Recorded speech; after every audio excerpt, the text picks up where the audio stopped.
No les voy a entregar lápices, quiero decirles que se perdieron todos de la... No, mentira. No es necesario escribir. No es necesario escribir, pero si usted quiere escribir algo extra, pues hágalo. Si trae algún lapicero o algún lápiz, si no, pues ahí le prestamos, por ahí ando yo unos también.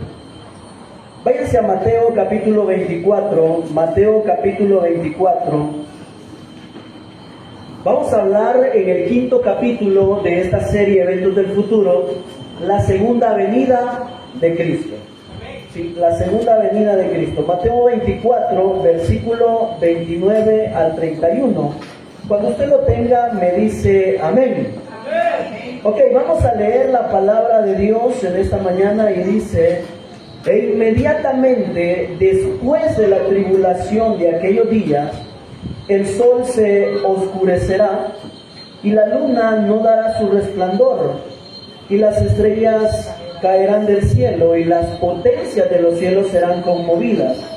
Entonces aparecerá, oiga, la señal del Hijo del Hombre en el cielo, y entonces lamentarán todas las tribus de la tierra y verán al Hijo del Hombre viniendo sobre las nubes del cielo con poder y gran gloria, y enviará sus ángeles con gran voz de trompeta, y juntarán a sus escogidos de los cuatro vientos, desde un extremo del cielo hasta el otro. Amén. Pueden tomar asiento en esta mañana. Hemos visto en el capítulo número 1 acerca del arrebatamiento que va a tener la iglesia. Amén. Creo que eso está más claro. Si usted ha nacido de nuevo y ha caminado en santidad, usted va a ser arrebatado a los cielos juntamente con el Señor, juntamente con todos sus hermanos. Amén. Muy bien. Después de que usted es arrebatado, vamos a pasar al tribunal de Cristo, donde vamos a ser recompensados por las obras que hayamos hecho aquí en la tierra mientras éramos cristianos. Amén. Si usted hizo obra de oro, de plata y de piedras preciosas, va a recibir un galardón.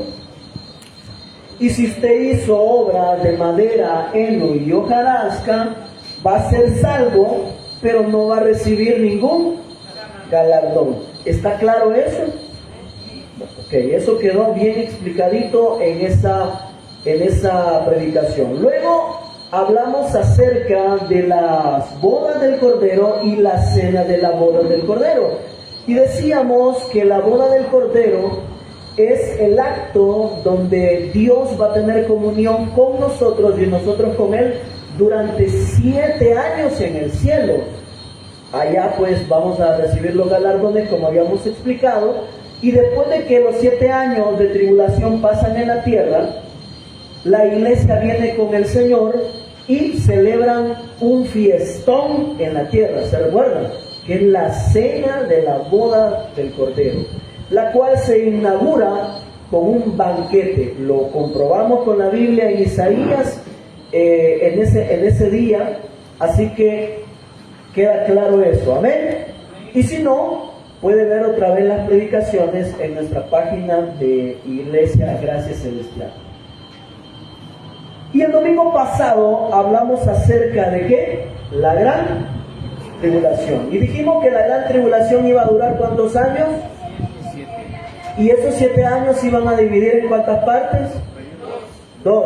El primer periodo se llamaba paz aparente, 3 años y medio. Luego los otros 3 años se llama la gran tribulación. ¿Cuántos juicios va a enviar Dios durante esos 7 años? 21 juicios a la tierra. Y hablamos que iban a darse ciertos acontecimientos aparte de los 21 juicios, e iban a aparecer unos personajes. ¿Quiénes eran? El anticristo, el falso profeta y 2 predicadores que van a predicar el evangelio, que son los 2 Los dos testigos, los dos olivos. Amén. Ok, entonces, ahora en el quinto capítulo vamos a hablar acerca de la segunda venida de Cristo. Y quiero disipar o quiero quitar de la mente, quizás de algunos, que el arrebatamiento del Señor no es lo mismo que la segunda venida de Cristo. Amén. A nosotros, bueno, a mí me habían enseñado que la segunda venida de Cristo era el mismo arrebatamiento, y no es lo mismo. Porque en el arrebatamiento, mis hermanos, la iglesia va a ser arrebatada, pero el Señor no se dejará ver, porque eso va a ser rápido, instantáneo. Pero la segunda venida de Cristo sí se va a dejar ver el Señor. Amén. Entonces, ¿qué es la segunda venida de Cristo? Fácil. Es el suceso donde Cristo va a aparecer por segunda vez y se va a ver visible ante todo el mundo, y va a venir a la tierra a gobernar y a establecer un reino de 1000 años. Ok.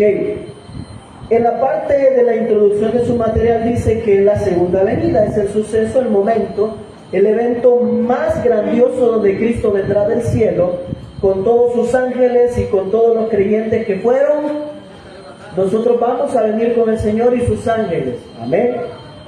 Y entonces tocará sus pies por segunda vez la tierra. Váyase a Zacarías 14:4. Hoy vamos a leer algunos textos. Zacarías 14:4. Zacarías es el penúltimo libro de la Biblia. El penúltimo libro del Antiguo Testamento. Porque el último del Antiguo Testamento es Malaquías. Zacarías 14:4, ¿lo tiene? Es un versículo que a mí me encanta. Dice: y se afirmarán sus pies. ¿De quién? Del Señor. En aquel día sobre el monte de los olivos que está enfrente de Jerusalén al oriente. Y el monte de los olivos se partirá por en medio, hacia el oriente y hacia el occidente, haciendo un valle muy grande.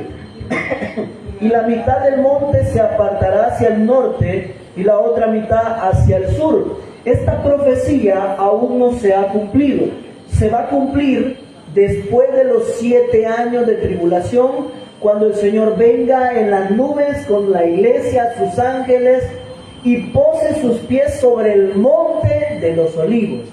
La última vez que Jesús tocó el monte de los olivos fue en el capítulo 24 que acabamos de leer, versículo 29 al 31.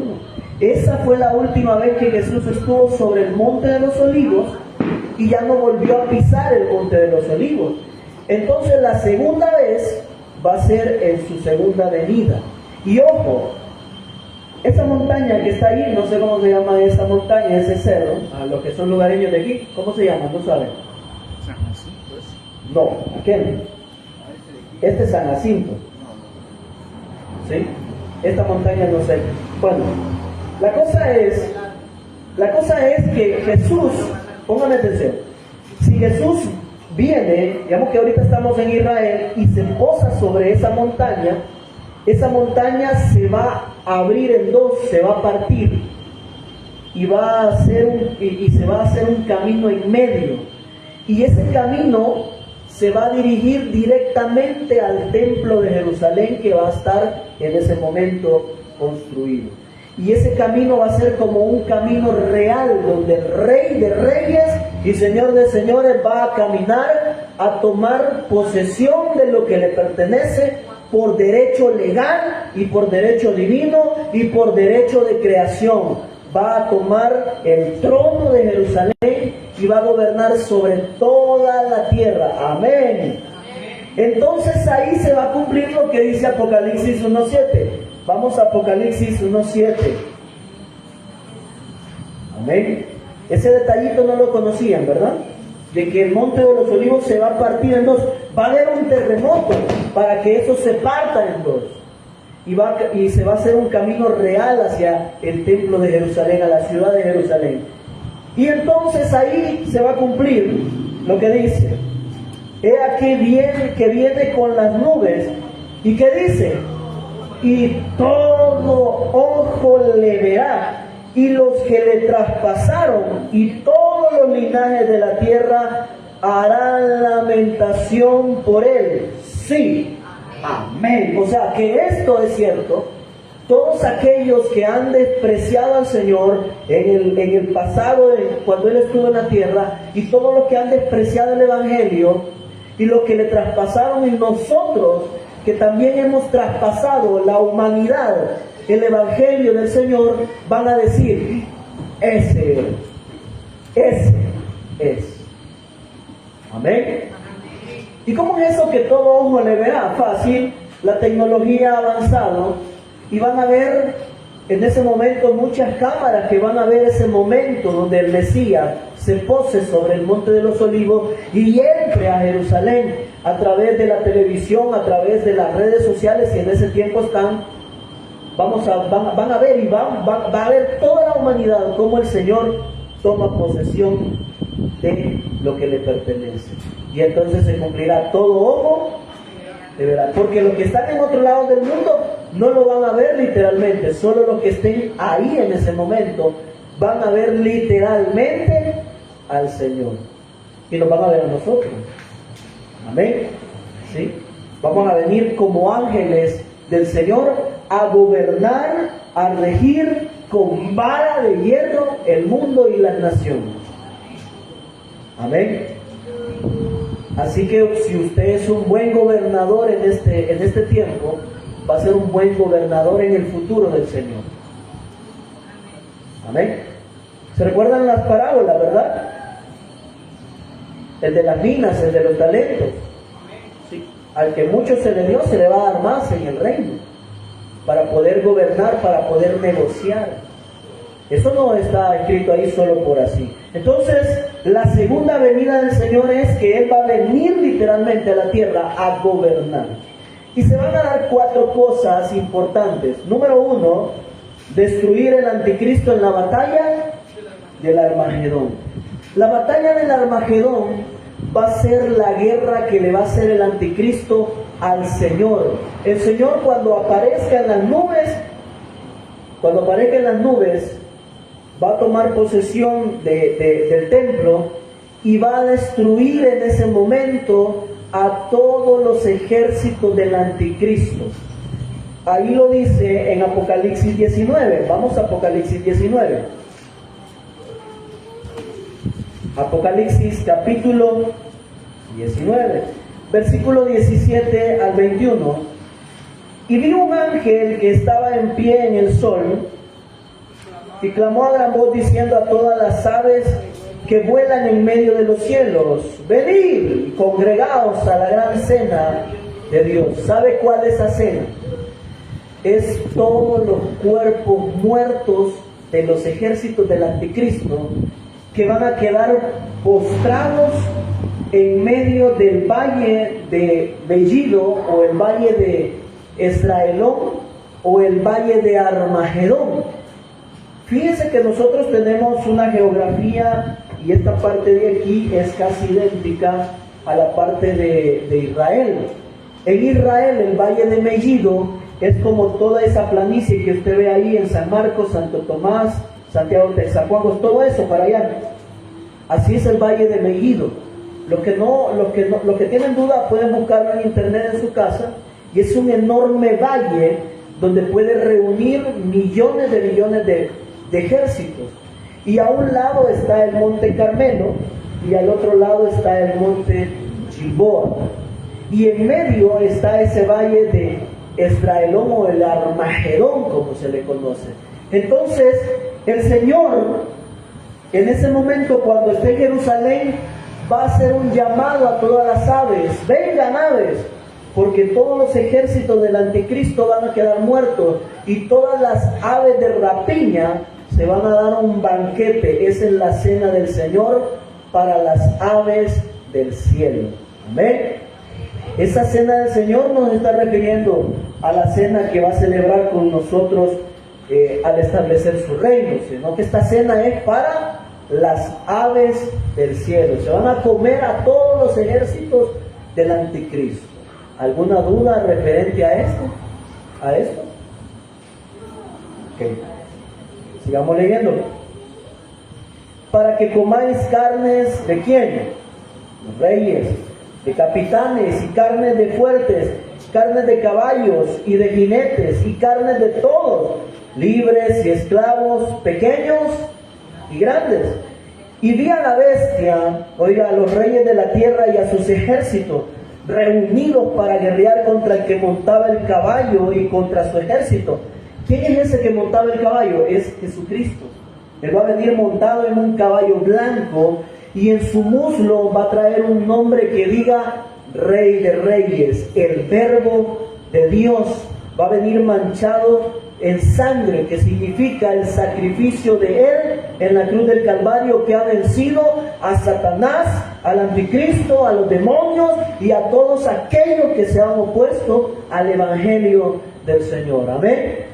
Todo eso va a suceder en la segunda venida del Señor aquí a la tierra. Lo primero que va a hacer, tomar posesión de lo que le pertenece, el trono en Israel, y va a destruir a todos los ejércitos del anticristo. Mire, el anticristo, él sabe que está derrotado, el diablo sabe que está derrotado, pero el diablo, aún sabiendo esto, porque él sabe esta profecía, él está empeñado y cree todavía que él puede derrotar a Dios. En su orgullo, en su arrogancia, en su celo por querer robarle lo que le pertenece a Dios, él cree que él puede derrotar al Señor todavía en sus pensamientos y en su cabecita. ¿Por qué? Porque si no reuniría a todo este ejército en ese momento. En ese tiempo él va a reunir a todos los ejércitos de todo el mundo y los va a engañar para que puedan derrotar a Israel en ese tiempo.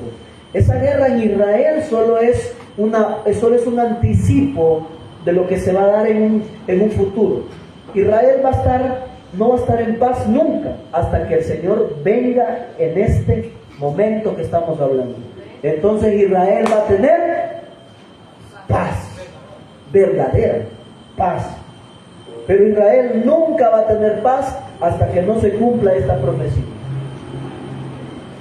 Entonces el anticristo va a pelear en contra de Israel con muchos ejércitos. Porque miren, ayer hablábamos con el hermano Germán y con Denis que en este tiempo las naciones en el reino de Jesucristo, las naciones se van a colgar del manto de un hebreo, del judío. 10 se van a agarrar y le van a decir: llévanos a Jerusalén a adorar al Señor. Hoy en este tiempo las naciones odian a Israel. Muchas naciones antisemíticas odian a Israel. Los que hoy son odiados en este tiempo de la segunda venida del Señor van a ser ansiados para poder ser llevados juntamente con ellos a adorar a Jesucristo a Jerusalén. Amén. Así que todo eso se va a dar en la segunda venida del Señor. ¿Sabían esos detalles? Ok, algunos no. Entonces, nosotros como iglesia tenemos que conocer, saber que esto es lo que a nosotros nos compete como iglesia. Conocerlo, porque ahí vamos a estar, mis hermanos. Amén. Amén. Sigamos leyendo. Versículo 20. Y fue apresada, oigan, y la bestia fue apresada. ¿Quién es la bestia? Diga conmigo, la bestia es el anticristo. La bestia, cuando usted escuche, la bestia es el anticristo. Si a usted le dicen bestia, eso no entra, ¿verdad? Pero la bestia es el anticristo. Fue apresada y con ella el falso profeta que había hecho delante de ella las señales con las cuales había entregado a los que recibieron la marca de la bestia y habían adorado su imagen. Estos dos fueron lanzados vivos dentro de un lago de fuego que arde con azufre. Los que van a inaugurar el lago de fuego va a ser el anticristo y el falso profeta. Ellos van a estrenar el lago de fuego. ¿Sí? Ellos van a ser los primeritos que van a estar en ese lugar de tormento. El anticristo y el falso profeta. Van a ser los primeros dos seres humanos que van a estar dentro de ese lago de fuego. ¿Dónde va a estar el lago de fuego? Algunos dicen que el Señor va a crear aquí en el mundo algún lago, así como el lago de Ilopango, pero va a ser de fuego, donde se va a depositar a todos aquellos que no quisieron el Evangelio. Otros dicen que el lago de fuego es probable que sea el sol y que el Señor lo va a lanzar hasta allá, al sol. Otros dicen que el lago de fuego va a ser debajo de la tierra, porque las temperaturas debajo de la tierra son inimaginables. Dobla, quema, derrite todo lo que es hierro, aún el hierro más fuerte. Entonces, realmente la Biblia no dice dónde está ese lago de fuego, quién es o dónde va a estar, pero va a ser un lugar de tormento. Entonces, en ese lugar, después que el Señor destruya a todos los ejércitos del anticristo y caiga todo el sistema político corrupto del anticristo y el sistema religioso del anticristo, van a ser lanzados al fuego eterno. ¿Están aquí conmigo? ¿Sí? Entonces, en la segunda venida del Señor, lo primero que va a hacer es destruir al anticristo y a sus ejércitos, y ellos van a ser lanzados al fuego. Y la gente que muera, los capitanes, los militares, los soldados, van a ser comida de aves de rapiña. ¿Están aquí conmigo? Versículo 21. Y los demás fueron muertos con la espada que salía de la boca del caballo, de la boca del que montaba el caballo, y todas las aves se saciaron de las carnes. Mire, se van a dar un festín todos los buitres, todos los cuervos, los cóndor, ¿qué otras aves de rapiña? Las águilas, ¿los qué? Los sopilotes, toda ave de rapiña se va a dar gusto comiendo muertos, y gustosos porque puros capitanes, soldados, generalones, grandes y pequeños, pastores. Sí, es que ahí va a haber un montón de gente que va a estar en contra de Jesucristo y del Evangelio. Y esa guerra no solamente es estar en contra del Señor, sino que están en contra de Israel. Satanás, a través del anticristo, va a seguir engañando a las naciones de que los judíos son una plaga en este mundo. ¿Me voy a entender? Por eso persiguen a la israelita, por eso hay discriminación en contra de los israelitas. Y Israel va a ser como el objetivo blanco de Satanás. Entonces, lo primero que va a hacer el Señor en su segunda venida, destruir al anticristo y sus ejércitos, y destruir todo lo que representa esta figura, este personaje maligno, que se llama, según la Biblia, la bestia. ¿Cómo se llama? La bestia. Muy bien. ¿Qué otra cosa va a suceder en la segunda venida del Señor? Allí en su material, punto 2. Cumplirá su promesa de resucitar a los santos del Antiguo Testamento. Ok, veamos lo que dice el material. Este suceso será el momento glorioso donde todos los grandes siervos y siervas de Dios del pasado van a resucitar.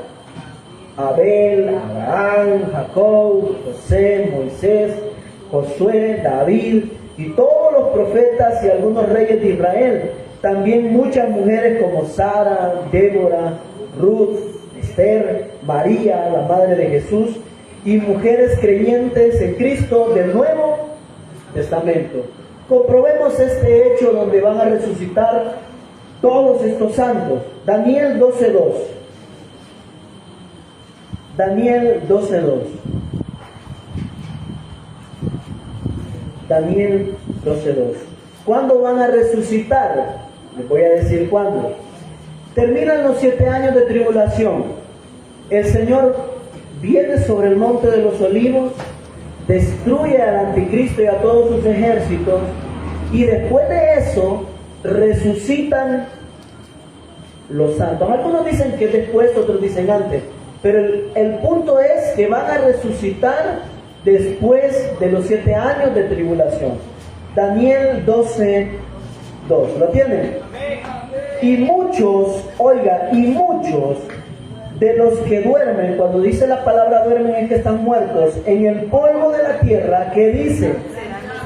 Esa palabra despertados en el hebreo serán resucitados a nueva vida y serán despertados, unos para vida eterna y otros para vergüenza y confusión.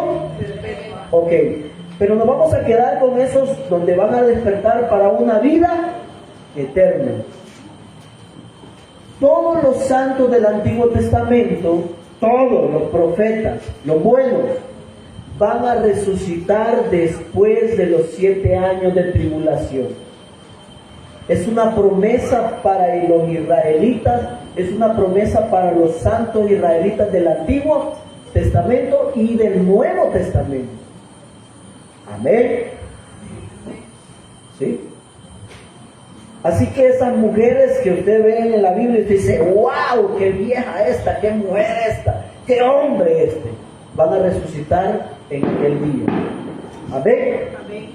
Entonces, otro de los eventos en la segunda venida del Señor es que los santos del Antiguo Testamento van a resucitar para vida y van a resucitar los malos también, pero van a resucitar después de 1000 años de reinado del Señor. Eso lo vamos a ver el otro domingo en el 6º capítulo, donde vamos a hablar acerca del milenio. ¿Qué va a suceder en el milenio? Va a haber actividad. Ayer hablábamos con los hermanos y decíamos que en el milenio un niño va a tener 100 años. O sea, la longevidad de vida se va a ampliar. Allá no vamos a ser viejos. Bueno, nosotros no, porque ya vamos a tener cuerpos, pero la gente que va a quedar en el mundo, su longevidad va a mejorar. Y ahí les voy a dar unos detalles interesantes. Ok, veamos la otra cita, Isaías 26:19. Isaías 26:19.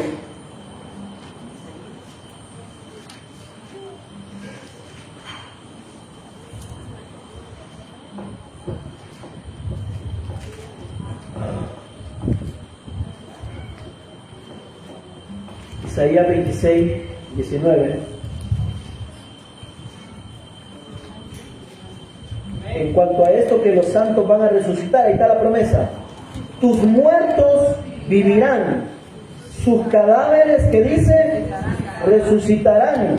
Despertad y cantad, moradores del polvo, porque tu rocío, el cual rocío de hortalizas, y la tierra dará. Y los santos del Antiguo Testamento van a resucitar. Esta promesa en Isaías 26 está hablando del reino de Jesucristo en la tierra. La promesa de que Israel va a ser restaurado y va a ser restituido otra vez a su tierra y va a recibir toda la esperanza y toda la gloria de Dios, y los muertos van a resucitar. Esos muertos son los santos del Antiguo Testamento. Amén.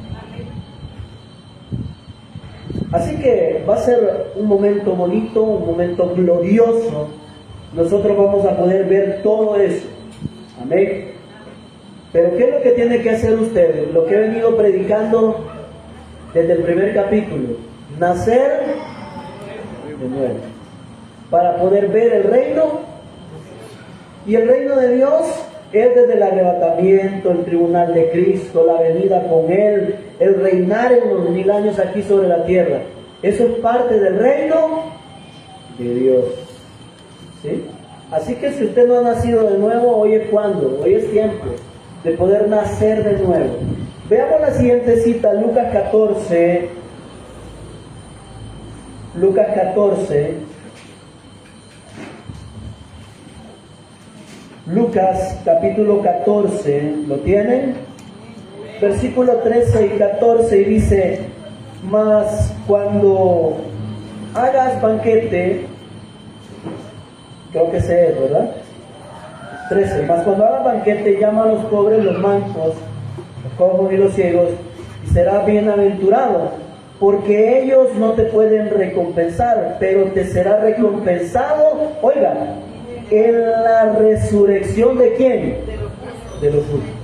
O sea que muchos que van a despertar, van a resucitar al final de los 7 años de la tribulación, o sea, santos del Antiguo Testamento que van a resucitar en ese tiempo y que hicieron obras buenas, van a ser recompensados en la resurrección ¿de quién? De los justos. Esa promesa no es para la iglesia, eso es para el israelita. ¿Sí? Entonces, los justos del Antiguo Testamento van a recibir recompensas por las obras que hayan hecho a los más desvalidos en la vida. Los pobres, los cojos, los ciegos, los desventurados, los mancos, los despreciados por la sociedad. ¿Están aquí conmigo? Ok, hoy no los voy a regañar. Ok, váyanse ahora a Juan 5:28, 5:28. Insisto y pregunto, ¿sabían ustedes estos detalles en la segunda venida del Señor? Ok, de eso se trata. Si no lo sabía, qué bueno que hoy lo sabe. Porque eso es lo que necesita la iglesia, doctrina para poder crecer en el Señor. Muy bien, Juan 5:28, ¿lo tienen? Dice, no os maravilléis, oiga, de esto, porque vendrá hora cuando todos los que están en los sepulcros, que dice, oirán su voz, y los que hicieron lo bueno saldrán a resurrección ¿de qué? Mas lo que hicieron lo que, a resurrección ¿de qué? No lo digo yo, lo dice ahí específicamente Jesús. Que los que van, cuando Él venga, Él va a decir, levántense de la tierra, va a decir el Señor en su segunda venida. Y todos los santos del Antiguo Testamento van a resucitar para nueva vida. Amén.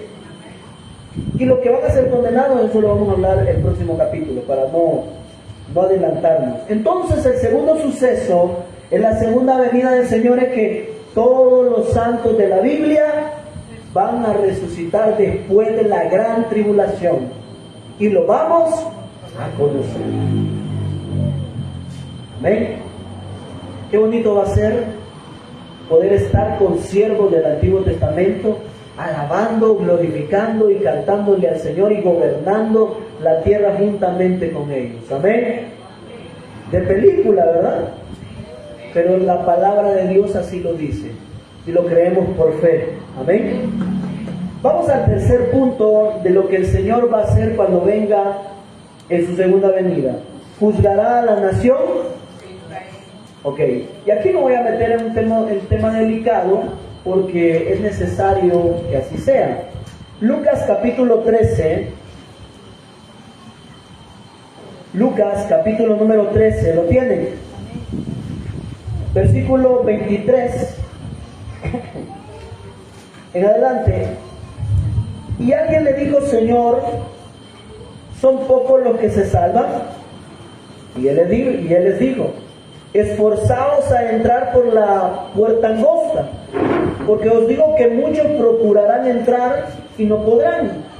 Después que el padre de familia se haya levantado y cerrado la puerta, y estando fuera empezaréis a llamar a la puerta, diciendo, Señor, Señor, ábrenos. Él respondiendo os dirá, no sé de dónde sois. Entonces comenzaréis a decir, delante de ti hemos comido y bebido, y en nuestras plazas enseñaste. Pero os dirá, os digo que no sé de dónde sois, apartados de mí, todos vosotros, hacedores de maldad. Allí será el llanto y el crujir de dientes, cuando veáis ¿a quién?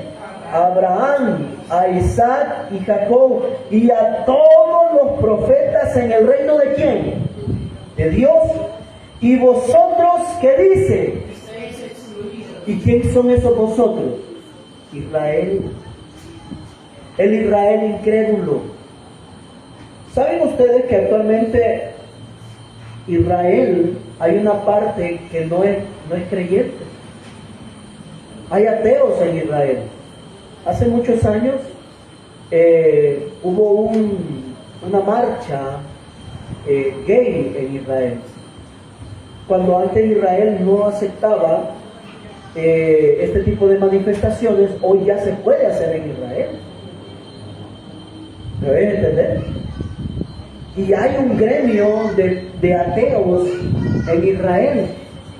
Entonces, nosotros a veces erróneamente decimos que todo Israel es el pueblo de Dios. No todos los israelitas son creyentes en el Señor Jesús ni en Dios. La mayoría son ricos y tienen empresas. Bueno, si ustedes han escuchado oír a la familia Rockefeller, son poderosísimos, ellos son de ascendencia judía y son ateos, son masones muchos de ellos. ¿Sí? Les doy a explicar. Entonces, muchos israelitas no son pueblo de Dios. Entonces, muchos personajes y muchos que van a estar en el final de la tribulación, muchos judíos que profesaron creer en el Señor o profesaron tener al Señor, le van a decir, pero mira, Señor, hicimos obras. Pero sí, pero el Señor les va a decir, no los conozco. Y entonces van a ver a Abraham, Isaac y Jacob, y ustedes van a estar excluidos del reino de Dios. Entonces, vean ahí en el material, aquí serán juzgados todos aquellos israelitas que fueron incrédulos al Señor. Van a sobrevivir a la tribulación, sí, pero durante el reino de Jesucristo de 1000 años se tienen que someter a la autoridad del Mesías, les guste o no les guste. Por eso la palabra dice que cuando el Señor venga a reinar, regirá con vara de hierro. ¿Y por qué va a regir con vara de hierro? Porque van a haber muchos subordinados que no van a estar de acuerdo con la gobernación del Señor, pero que se van a someter a Él, porque el Señor tiene todo el poder en ese momento y los puede matar, quemar, ¿sí? ¿Me doy a comprender, mis hermanos? ¿Ha quedado claro eso en su mente? Entonces muchos israelitas no van. Van a sobrevivir, sí, pero van a tener que estar sometidos a la autoridad del Mesías y, ojo, a la autoridad de los gentiles glorificados y regenerados que somos nosotros. Uy, eso lo escucha ahorita en Israel, se muere de cólera. Pero por eso la Biblia dice que Dios celó a Israel con otro pueblo. Ese pueblo somos nosotros. Veamos otra cita, Romanos 9, 27, 28.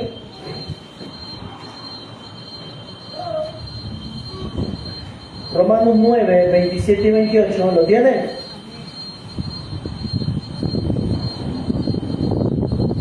Oiga, también Isaías clama tocante a Israel: si fuere el número de los hijos de Israel como la arena del mar, tan solo el que, dice todo Israel, el remanente será.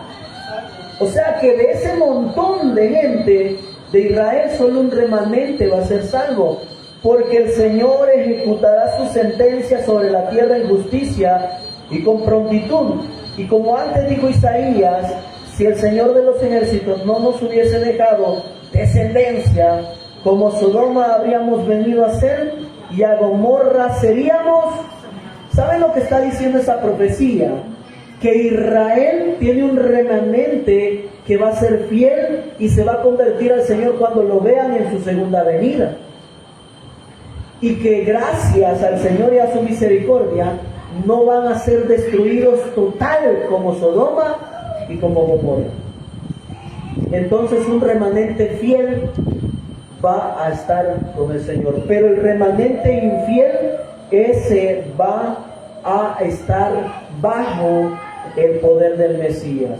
Algunos van a ser castigados, porque déjenme decirles que en la batalla del Armagedón van a haber muchas personas israelitas que van a estar a favor del anticristo y que van a ser sellados con la marca de la bestia. Israelitas. Y esos, si sobreviven, van a ser lanzados, van a ser muertos por el Señor y lanzados al lago de fuego, aunque sean israelitas. No sé si algunos habrán escuchado eso que estoy diciendo ahorita. Para que vayamos quitándonos la idea que todo Israel es el pueblo de Dios actualmente. No. Todo Israel actual no es de Dios. Solo hay un remanente fiel, que son los ortodoxos, los judíos ortodoxos. Ellos creen en el Señor que va a venir. Ese remanente es el que está esperando la segunda venida del Señor. Me doy a entender y a explicar con esto, mis queridos hermanos. ¿Sí? Muy bien, veamos ahí siempre Romanos 11, pero ahora versículo 2 al 5. No ha desechado Dios a su pueblo, al cual desde antes conoció. O sea, Dios no ha desechado a Israel totalmente, hay un remanente. Y oigan, ¿o no sabéis qué dice de Elías en la Escritura? ¿Qué dice de Elías en la Escritura? ¿Cómo invoca a Dios contra Israel, diciendo: Señor, a tus profetas han dado muerte y tus altares han derribado, y solo yo he quedado y procuran matarme? Pero, ¿qué le dice la divina respuesta? Me he reservado, ¿cuántos? Ese era el remanente. Que no han doblado la rodilla delante de Baal. Así también, aún en este tiempo ha quedado un remanente escogido por gracia. Un remanente escogido por Dios. Un remanente de israelitas todavía hay. Me doy a explicar. Pero no todo Israel es salvo. Algunos creen que toda la nación de Israel es salva por promesa de pacto del Señor, donde dice allá en Abraham, ¿verdad? A los que te bendijeren y a los que te maldijeren.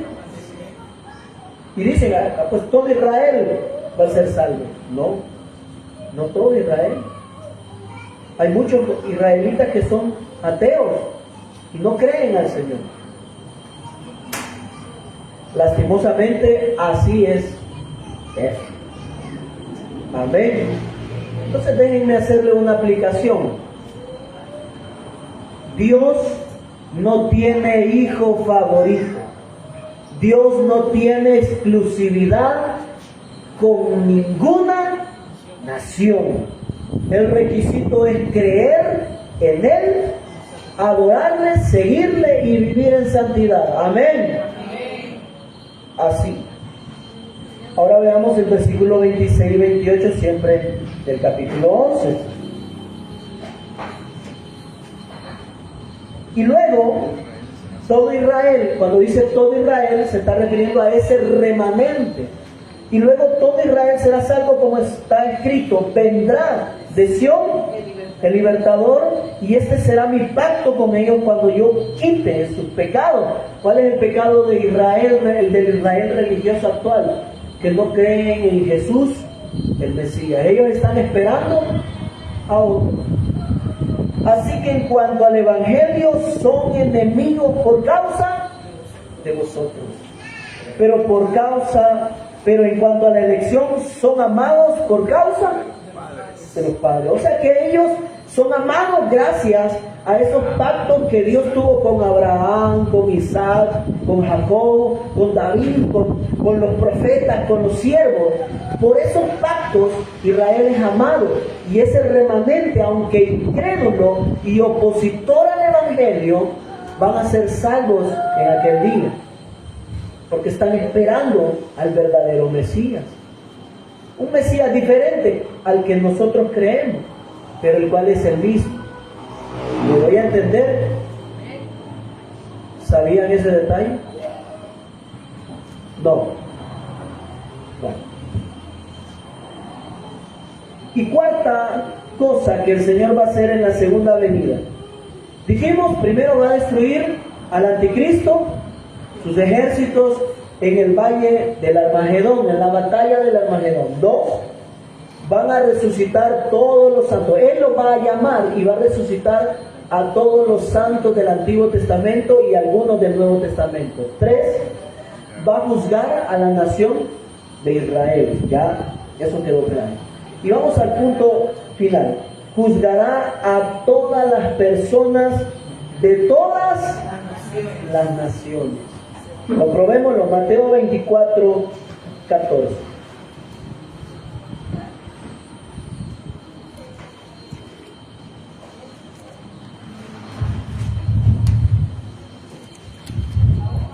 ¿Están aquí conmigo?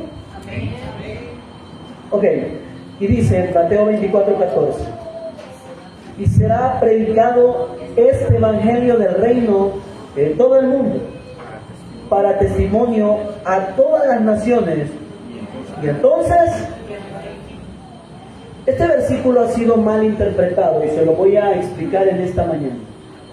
Dicen por ahí, y será predicado este evangelio del reino en todo el mundo.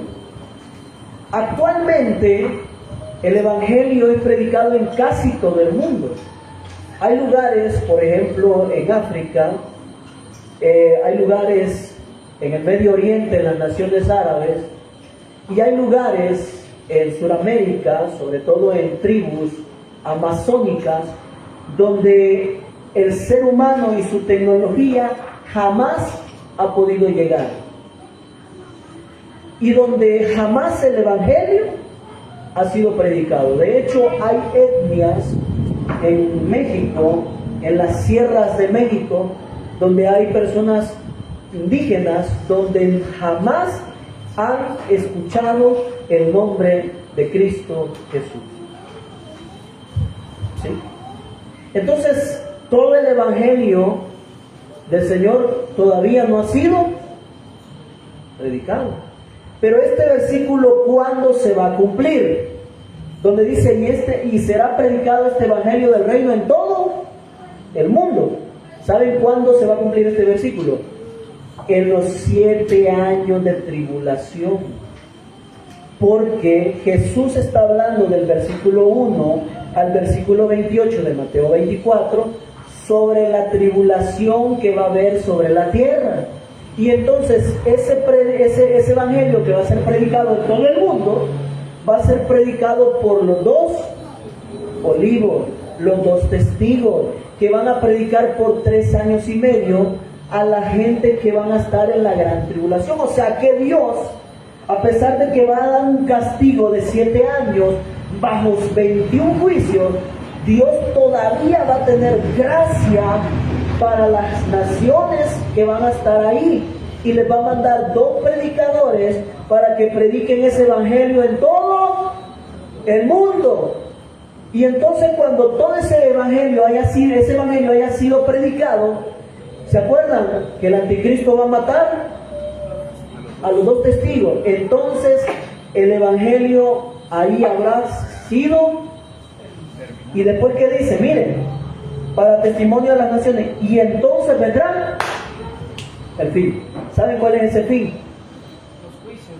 ¿No? El fin de la gran tribulación, el fin de toda la maldad que el anticristo habrá reunido con sus ejércitos para pelear contra el Señor. Ese fin es el fin de esta era de la humanidad malvada, corrupta y perversa. Amén. Entonces, ¿por qué Dios va a juzgar a las naciones? Aquí viene el punto que quiero darles específico. Serán personas juzgadas de manera individual de todas las naciones que sobrevivan a la tribulación. Su juicio se basará en haber creído o recibido o no la predicación del evangelio durante la tribulación. Aquí voy a dar detalles. En la tribulación, por ejemplo, me voy a poner yo. si yo me quedo en el arrebatamiento, o sea, ustedes se van y yo me quedo, por alguna razón me quedo, yo voy a tener que experimentar todo lo que estoy yo predicando durante todos estos años. Y lo que les he enseñado de la tribulación lo voy a tener que experimentar. 21 juicios donde habrá hambre, pestes, va a haber escasez, calamidad, de todo, de todas las magnitudes y de todas las índoles. La tercera parte de la vegetación de la tierra va a ser destruida. La tercera parte de las aguas de los afluentes van a ser destruidos. La tercera parte de la vida marítima va a ser destruida. Quiere decir que toda la alimentación, el abastecimiento de alimentos va a ser un caos y va a ser muy difícil. Entonces en la gran tribulación van a haber muchos tipos de personas. Creyentes que se van a quedar por alguna razón, porque pecaron toda su vida de creyentes, o sea, fueron creyentes, vinieron a la iglesia, pero jamás cambiaron, se van a quedar. Y entonces van a decir, esto es lo que predicaban. Entonces ellos van a tener dos opciones. Para saciar su hambre y no morir de hambre, marcarse por el anticristo, por el sello. Pero marcarse, eso significa condenación eterna, irreversible, para que el Señor los salve. Segunda opción, no dejarme sellar y pagar con mi vida a un alto precio. ¿Sí? ¿Por qué no está sellado? Porque no quiero.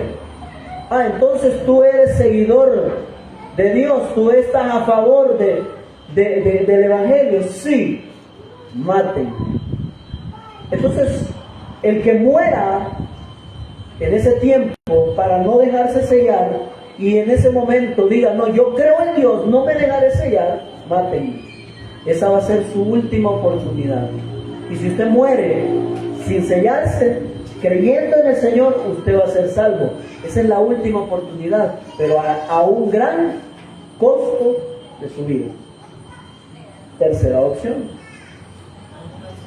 Si yo no me dejo sellar, pero sobrevivo a los 7 años, o sea, mi astucia humana me hace sobrevivir los 7 años, y viene el Señor, pero yo entro al reino del Señor y soy salvo.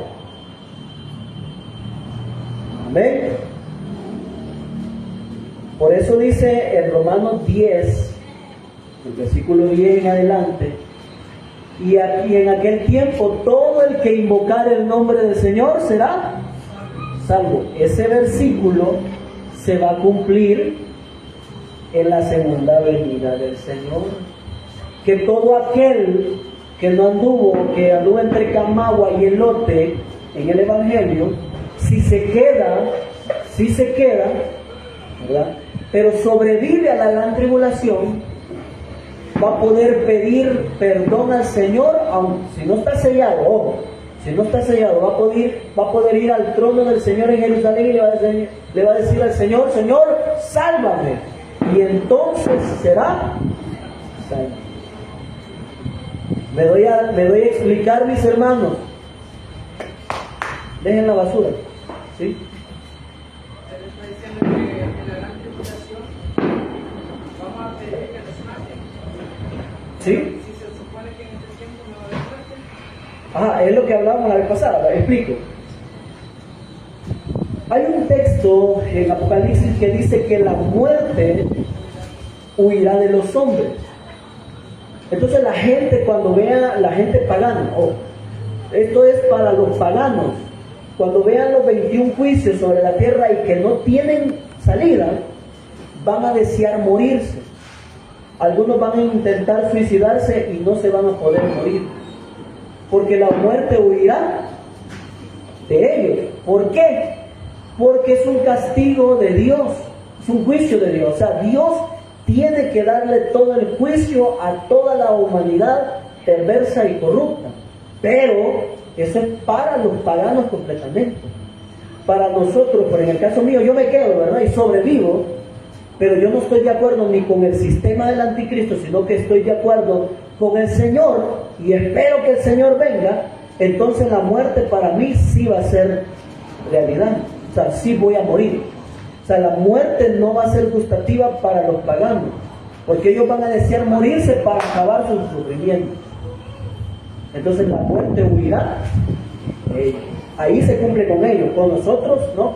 Si en un dado caso nos quedamos, ¿verdad? La idea no es quedarse, mi hermano, ¿verdad?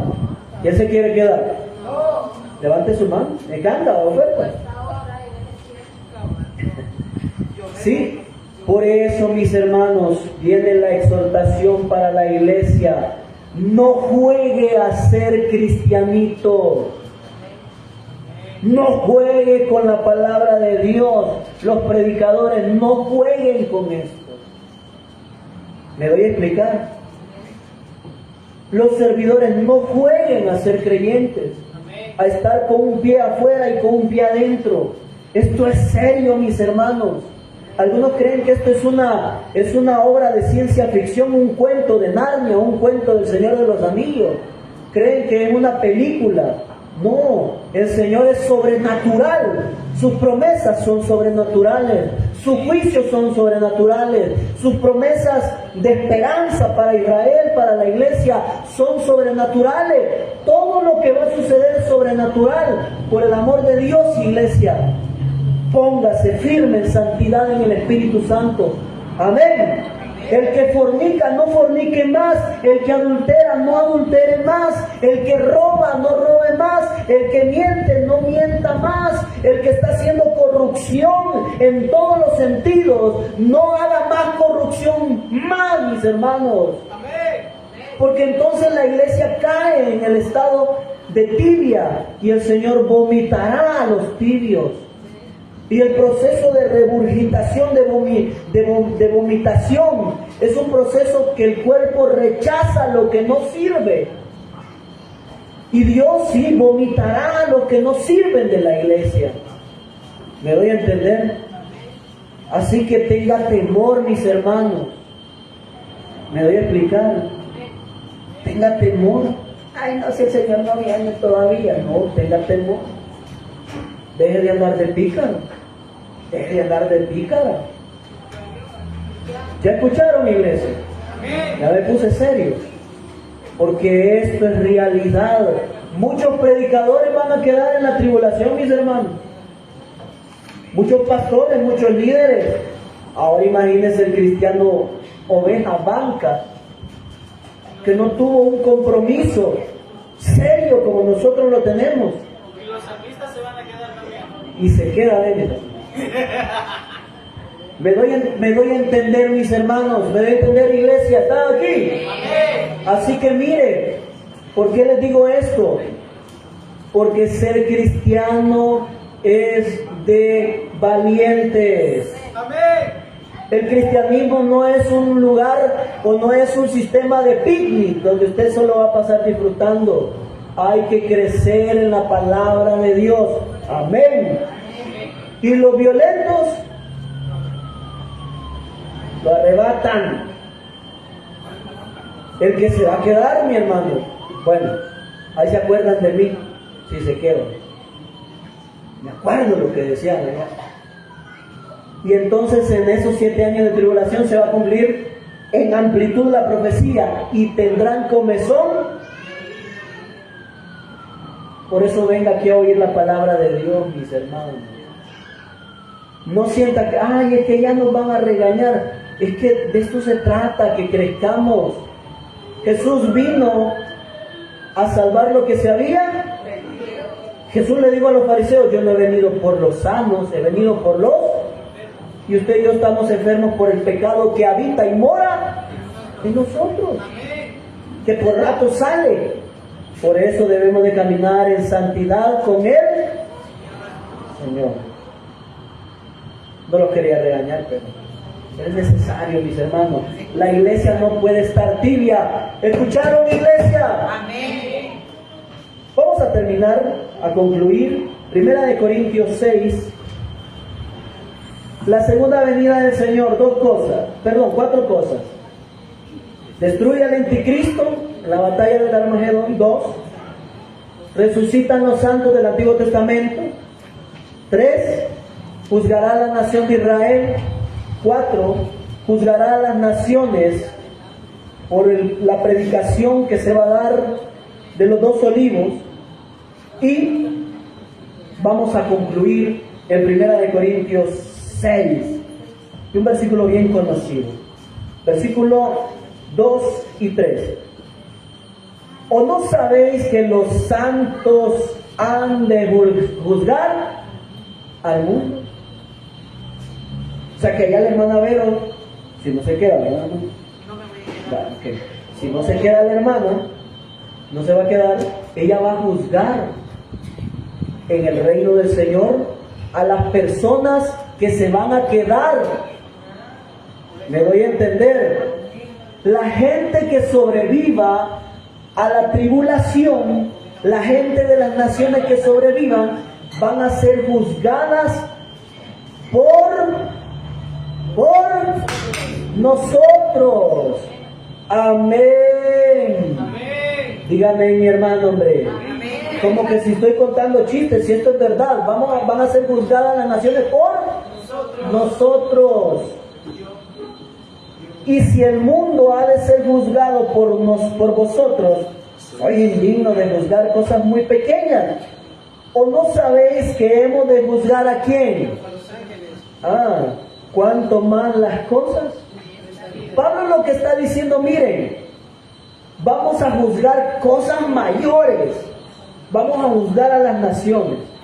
Y cuando dice que van a juzgar a los ángeles, esos ángeles se está refiriendo que nosotros vamos a ser parte del juicio que se le van a dar a los ángeles caídos que siguieron a Satanás en su rebelión.